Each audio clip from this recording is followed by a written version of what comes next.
Now moving on to the next conversation. So this is also a conversation between a tourist and a guide. So shall we read it? La touriste. Je m'appelle Escoito. So he is saying, my name is. Je m'appelle. So this is how we respond to the question, comment vous appelez? They ask, what is your name? How would you reply? Je m'appelle. And you say your name. So in this sentence, la touriste says, je m'appelle Escoito. So la guide, he asks, comment? Comment? What? So la touriste replies, Escogido Amparo. So he says his name once again. Now la guide, he says, vous pouvez appeler s'il vous plaît? Vous pouvez appeler s'il vous plaît? This sentence means you.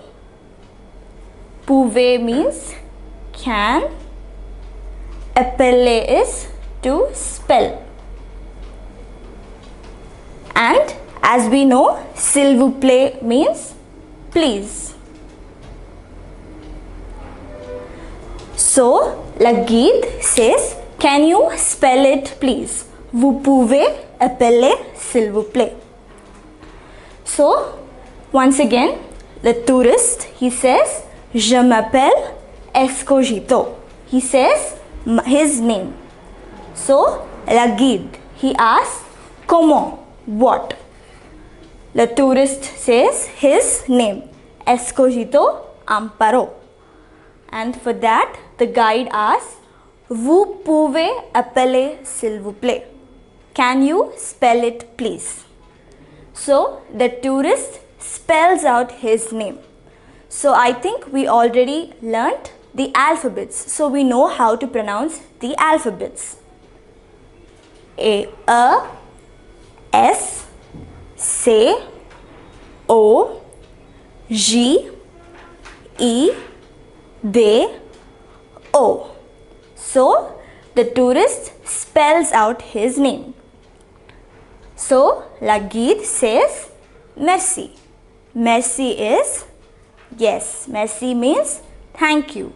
So now we know what is the meaning of this conversation. So this is the question we are learning about. Comment vous appelez? And how would you reply? You will say je m'appelle and your name. And if you are asked to spell your name, if anybody asks you, vous pouvez appeler s'il vous plaît? You also know how to spell out your name. If you know the pronunciation for the alphabets, you can spell out your name. And at the end of any conversation, if you want to say thank you, you say merci.